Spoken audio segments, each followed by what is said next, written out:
See,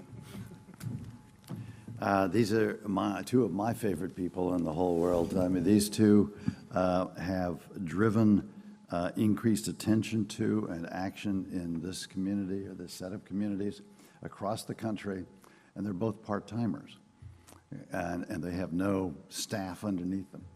So when Stephanie says this is a labor of love, I'd say it's a labor of love, but a passion and a purpose. And so when we talk about why we are here, actually, let's see if I can work this little sucker. I am going to talk a little bit about bringing Alzheimer's readiness to all communities. And I want to do this in the following way. I'll give you a 30-second overview of the founding of the organization. 2010, aimed at politics. We thought we first had to get the federal government committed to stopping this goal, and then setting a time-based goal to end the disease. So that was the efforts of the first couple of years. Then we formed CEOI as an industry coalition to get a business partnered with government for the same goal, figuring the government does not make innovative medicines, industry does.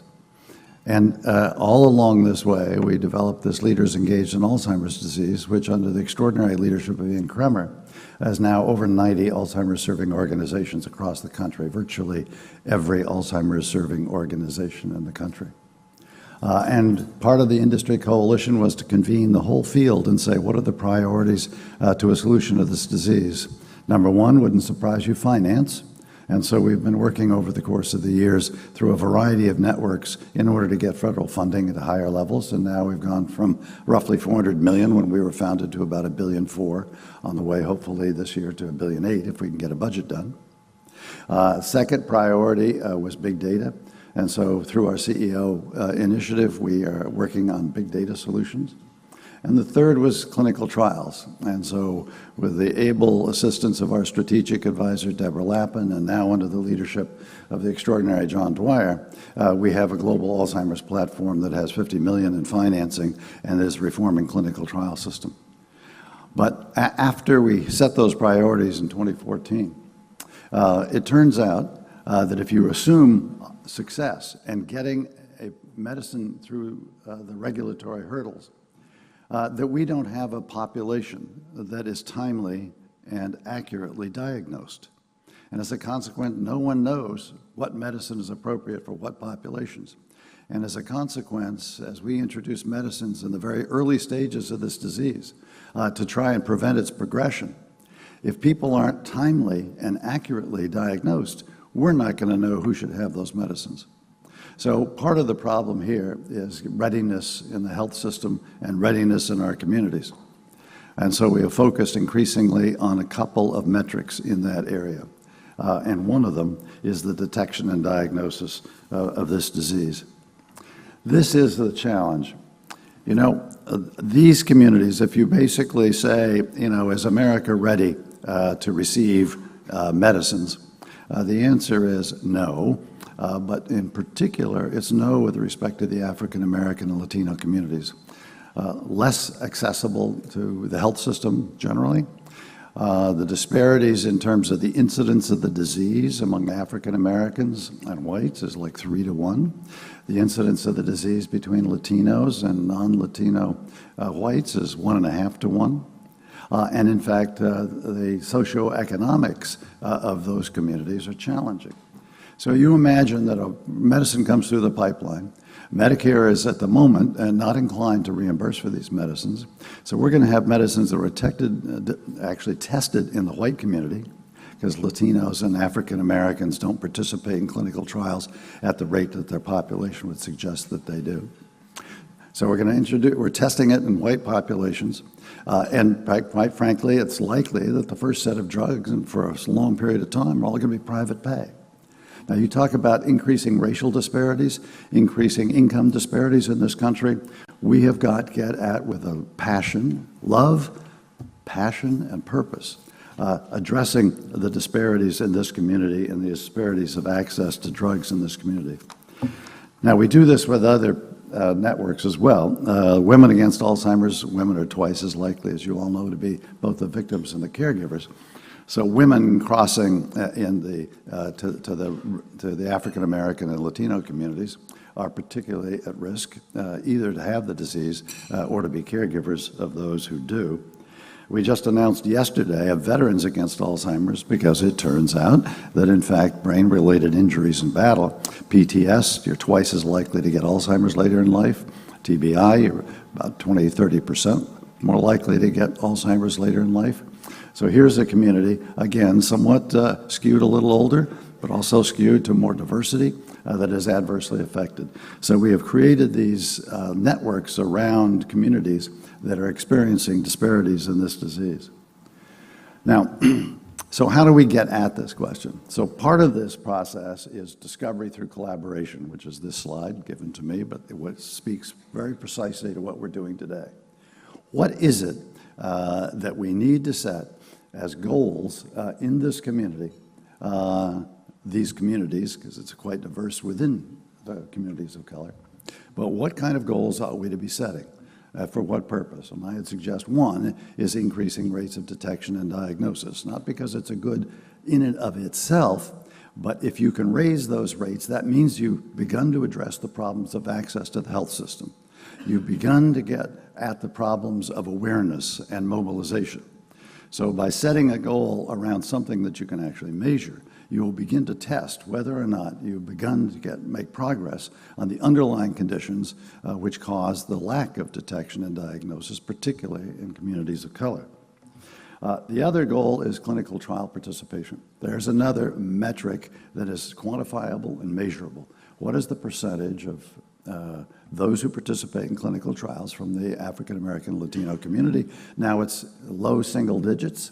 It should be in the 20% range at least.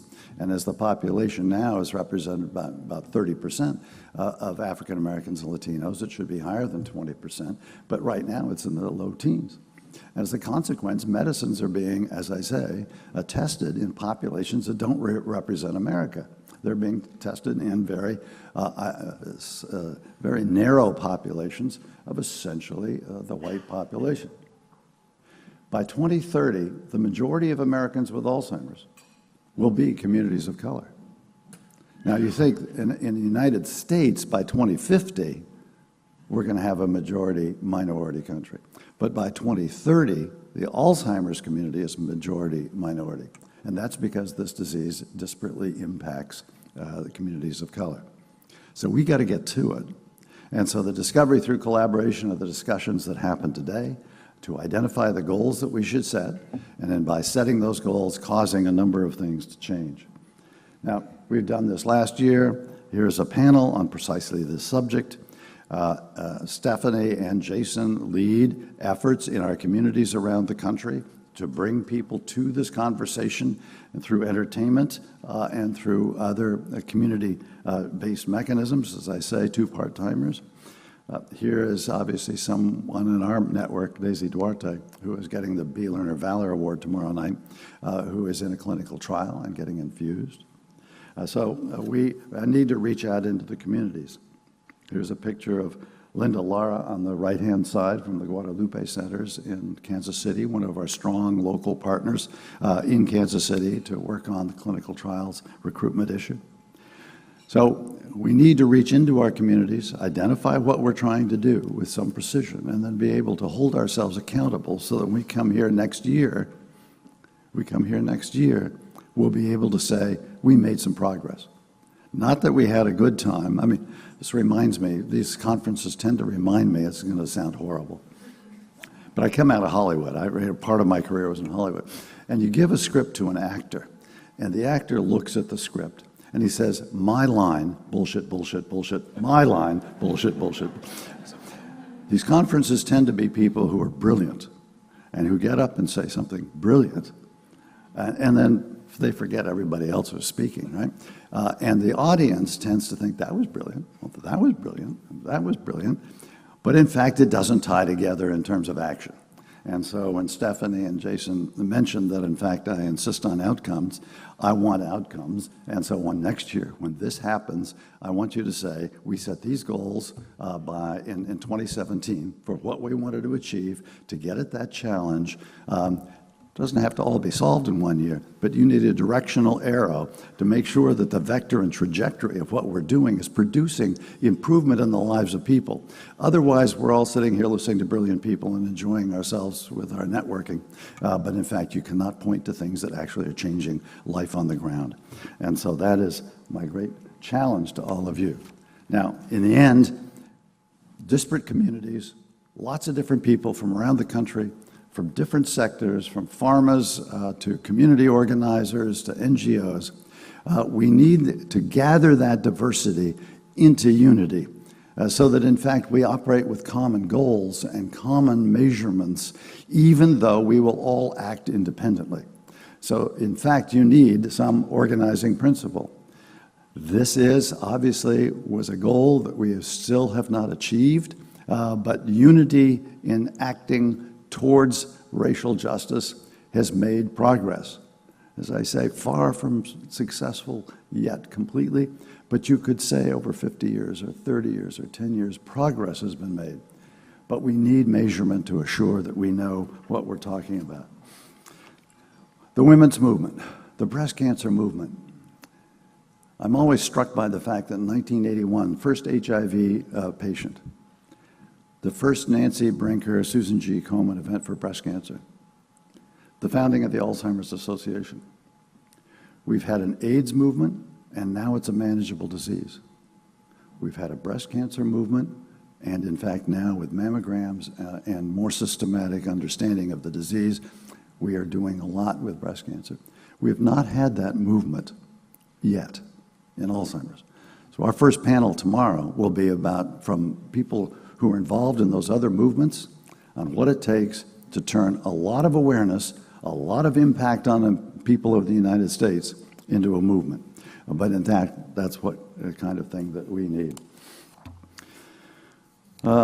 So let me, it's the same movement. Obviously, you can, the AIDS movement, the power of individual quilts brought together in one place and displayed demonstrates what?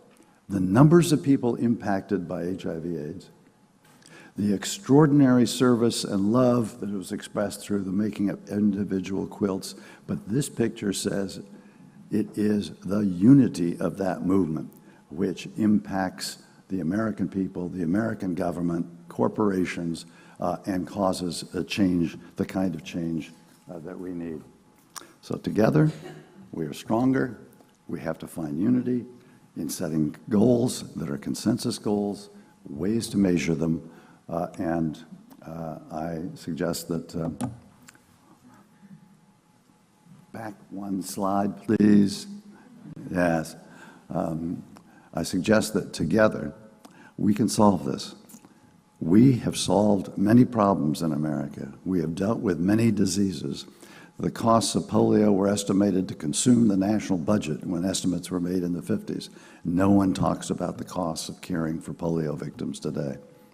HIV was to crowd out everything in our hospitals when the estimates were made in the late 80s. This is now a manageable disease, and those who are HIV positive can live as long a life as those who are not HIV positive. We have got to do this for Alzheimer's. This is where it starts. This is where, through diversity and conversation and collaboration, we identify what can be done, what tools we need, what barriers we need to overcome, what goals we have to set, and then hold ourselves accountable. So over the next 5 years or 10 years, each year, we can click through and say we made some progress or get the goals we set back in 2017. So I hope you have a wonderful day today, a fruitful, nutritious, intellectually, emotional, nutritious day, and let's get at it. Thank you very much.